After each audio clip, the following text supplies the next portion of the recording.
Hi, எல்லாம் எப்படி இருக்கீங்க? எல்லாருக்கும் காலை வணக்கம். முருகா முருகீஸ். இந்த முருகா முருகீஸ் வந்து இன்னைக்கு தான் கடைசி நாள். இதுக்கப்புறம் முருகா முருகீஸ் வந்து சொல்ல முடியாது. ஏன்னா நம்ம ஸ்டார்டிங்கில் ஆரம்பித்து வரைக்கும் 48 நாள், இன்னைக்கு 11 மணியோட 48 நாள் விரதம் வந்து முடியுது. விரதம்லாம் இருக்கல, மாலை போட்டு நான்வெஜ் சாப்பிடக்கூடாது, இந்த பித்தப்பையில் இருக்க கல் சரியாகணும்னு சொல்லி வேண்டியிருந்த விரதம் வந்து கம்ப்ளீட் ஆகுது. 48 நாள் எப்படி போச்சுன்னு கேட்டிங்கன்னா நிஜமா தெரில. நான்லாம் வாரத்தில் 2 நாள் நான்வெஜ் சாப்பிடுவோம். ஆனால் எப்படா இருக்க போகிறோம் 48 நாள் அப்படின்னு நினச்சேன். அது என்னவோ தெரில, அந்த ஒரு தாட்டே மைண்டுக்குள்ளே வரல. சொல்கிறது, சிக்கனில் பார்த்தா ஹர்ட் ஆகுது, ரீல்ஸில் பார்க்குறது கூட ஒரு மாதிரி அப்படி இருக்கு, சி அப்படிங்கிற மாதிரி தள்ளி விட்டு அந்த மாதிரிலாம் இருந்தோம். 24 நாள் ஃபஸ்ட்டு போனதே தெரில. அப்புறம் ஒரு 24 நாளில் வந்து எப்படி சொல்கிறது, கொஞ்சம் பேனிக்காக இருந்தேன். 30 நாளைக்கு மேலே சொல்லப்போனால் கொஞ்சம் ரிஸ்க்காக இருந்துச்சு. ரீசன் என்னன்னா, அந்த பித்தப்பையில் இருக்க கல் வந்து வலி எடுக்க ஆரம்பிச்சிருச்சு. எதுவுமே சாப்பிடல, ஆனால் ஜீரணமாகாத காரணத்தினால் வந்து வலி எடுக்கும் நைட்லலாம். ஸோ என்னடா வலி வேற எடுக்குதே அப்படின்னு சொல்லி யோசிச்சுட்டு இருந்தேன். அதுக்கப்புறம் தான் நாட்டு மருந்து ட்ரீட்மெண்ட்லாம் போயிட்டு இருந்தேன். நான் இப்போ போயிட்டுருக்கேன். என்னன்னா 48 நாள் முடிய போது, இனிமேட்டுக்கு நான்வெஜ் சாப்பிடலாம் எல்லாரும் சந்தோஷமா இருப்பாங்க. ஆனா என்னால அப்படி இருக்க முடியாது. நீயும் சாப்பிடக்கூடாது, நான் சாப்பிடலன்னா நீ சாப்பிடக்கூடாது. வில்லி பொண்டாட்டி நானு, சரியா? நான் விட்டுட்டு சாப்பிடுவேன். அப்பப்ப நாங்க இப்படிதான் நார்மலா இருப்போம், திடீர்னு வில்லி பொண்டாட்டியா மாறுவேன். அது அதெல்லாம் எங்களோட என்டர்டைன்மெண்ட் அது. நாட்டு மருந்து சாப்பிட்றவங்க வந்து ஒரு சில ஃபுட்லாம் சாப்பிடக்கூடாதுன்னு சொல்லிட்டாங்க.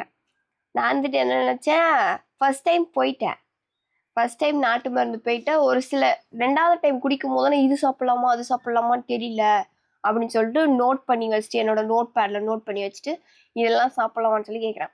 ஃபஸ்ட்டே நான் கேட்குறேன், தேங்காய் சாப்பிட்லாமான்னு சொல்லிக்கிட்டேன். தேங்காய் எடுத்துக்காதீங்கன்ட்டாங்க. சரி, தேங்காய் தான் சாப்பிடாதன்னு சொல்கிறாங்க, வேர்க்கடலையாச்சும் சாப்பிட சொல்லுவாங்க, சத்து தானே அப்படின்னு சொல்லி வேர்க்கடலை சாப்பிடலாம்னு கேட்டேன். அது தொடவே தொடாதீங்க அப்படின்னு சொல்லி சொன்னாங்க. அப்புறம் என்னங்க கேட்டேன், சரி வீட்டில் எல்லாரும் நான்வெஜ் சாப்பிடுவாங்க, நம்மளால நான்வெஜ் சாப்பிடாம இருக்க முடியாது, சரி சோயா வச்சு சிக்கன் மசாலா மட்டன் மசாலா போட்டு சாப்பிட்டுக்கலாம் அப்படின்னு சொல்லிட்டு டிமார்ட் போனப்போ எங்கள் அத்தை 1 கிலோ சோயா வாங்கிட்டு வந்துட்டாங்க. சரி சோயா சாப்பிட்லாமான்னு சொல்லி கேட்குறேன். சோயாலாம் எடுத்துக்காதீங்க, அதெல்லாம் வேண்டாம் அப்படின்னு சொல்லி சொல்லிவிட்டாங்க. போச்சா, இருந்த ஒரு நான்வெஜ் டேஸ்ட்ல இருந்ததும் போயிடுச்சு. வேற ஒன்றுமே இல்லை. ரெகுலராக என்ன சாப்பிட்ணும், என்னென்னங்க சாப்பிடணும், நீர் ஐட்டம் அதிகமாக எடுத்துக்கணும், வெஜிடபிள்ஸ் அதிகமாக எடுத்துக்கணும், ஃப்ரூட்ஸ். இது 3 மட்டும்தான் என்னோட ஃபுட்டே. ஈஸியாக டைஜஷன் ஆகிற மாதிரி இட்லி, அந்த மாதிரி ராகி, அது மாதிரி விஷயம் தான் எடுத்துக்கணும். அதுக்காக தான் டெய்லியும் காலையில் இந்த பிபிசி ஜூஸ், டெய்லி ரெகுலராக இல்லை, குக்கும்பர் இருந்துச்சு அதனால் பிபிசி ஜூஸ் ரெடி பண்ணியாச்சு. பீட்ரூட், பொமக்ரானட், குக்கும்பர், இது 3 சேர்ந்தது இன்னைக்கு ஜூஸ். How is it? உங்களுக்கு எப்படி விரதம் போச்சு? ஓகேவா? எல்லாருக்கும் ஓகேவா போச்சு. அத்தை ஒரு வேண்டுதல் வச்சு போட்டிருக்காங்க, முருகா நல்லபடியாக அதை நடத்தி விட்ருப்பான். விரதம் ஓகே, முருகர்கிட்ட வேண்டினதில் வந்து கொஞ்சம் நிறைவேற்றிருக்காரு. மாலை போட்டதுக்கு ஒர்த்து, எனக்கு ஒர்த்து. அதுதான் குளிச்சாச்சு, வீட்டையே சாமி கும்பிட்டேன், காலை சிற்றுண்டியை சாப்பிட்டு கிளம்பிட்டேன். கோயிலுக்கு போகிறோம். எப்பயும் போகிற அதே முருகர் கோவில் தான், ஆனால் இன்னைக்கு அவருக்கு ஸ்பெஷல். போகலாமா? சாப்பிட்டு வந்துடும். அதுக்கு முன்னே சாப்பிட்டு ரெடியில் ஆகிட்டேன். எப்படி இருக்கேன் புடவையில்? நல்லா இருக்கேன்னு எனக்கே தெரியும். இதோட ஸ்பெஷாலிட்டி என்னன்னா, எங்கள் அத்தைக்கும் வாங்கியிருக்கேன். இங்கே பாருங்க, அத்தை உட்காந்துருக்காங்க. இது சொல்லப்போனால் என்னை விட எங்கள் அத்தைக்கு தான் அழகாக இருக்கேன். சுற்றி பொண்ணு வந்து எங்கள் அத்தைக்கு, அத்தை அத்தை எனக்கு இப்படி தோணுது, உங்களுக்கு தோணலையா அத்தை? இந்த புடவையில எத்தனை டைம் அழகா இருக்குன்னு உங்களுக்கு நான் கண்ணு வச்சுட்டேன். எனக்கு அழகா இருக்குன்னு சொல்லவே இல்லை ஒரு டைம் கூட. நீங்க அழகாத்தான் இருக்கு, அதுக்கு என்ன உண்மையாலுமே நல்லா இருக்கு.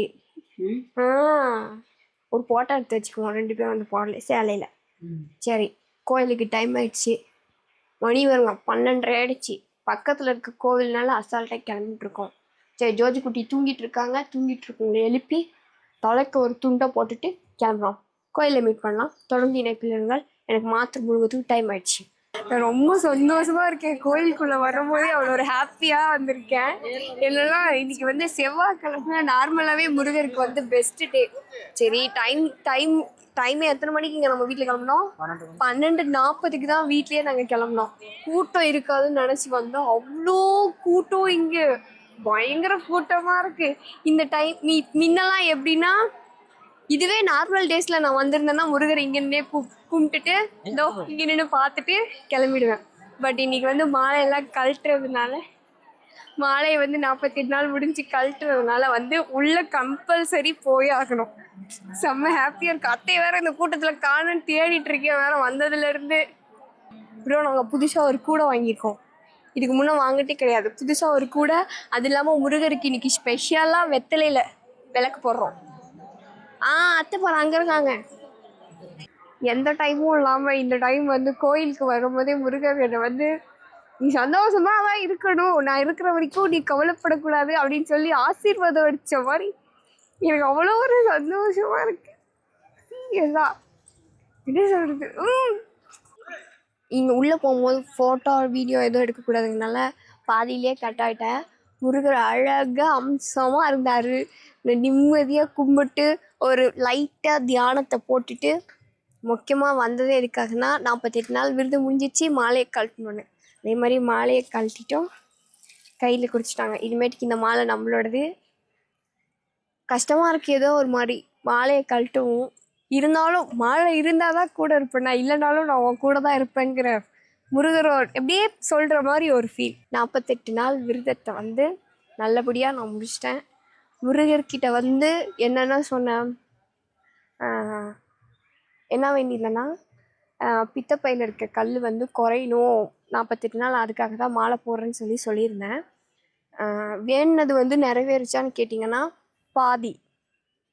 இன்னும் ஸ்கேன் பண்ணி நான் பார்க்கல, ஆனால் இதோட ரிசல்ட் எனக்கு பாதி இப்போவே தெரிஞ்சிருச்சு. எனக்கு வலி அடிக்கடி வந்துட்டு இருந்துச்சு. நான் நைட் டைமில் தானே பித்தப்பைக்கான வலி வரும். வலி வரும்போது நான் வேணுனது என்னென்னா முருகருக்கு வந்து வலிக்கக்கூடாது, பித்தப்பை கல் குறையணுன்னு தானே நான் வந்து மாலை போட்டேன். ஆனால் என்னோட வலி வருது அப்படின்னு சொல்லிட்டு நான் ஃபீல் பண்ணிட்டு இருந்தேன்.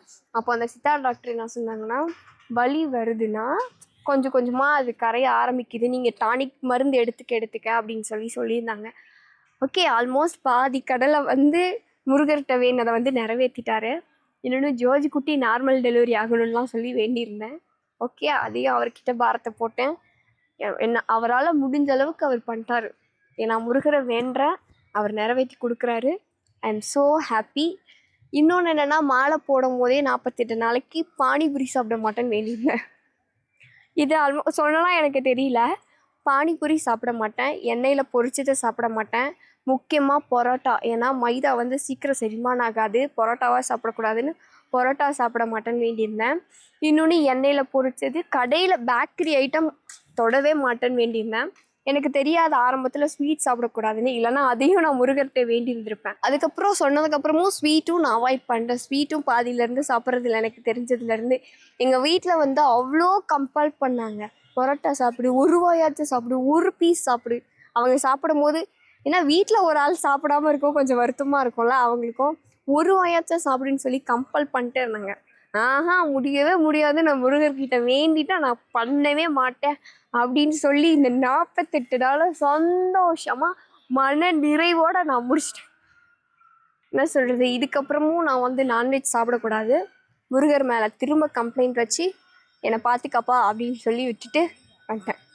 அதையும் வேண்டிட்டு வந்துட்டேன். சரி, கிளம்பலாம். போலாமா? ஹாப்பியாக வீட்டுக்கு கிளம்புறேன்.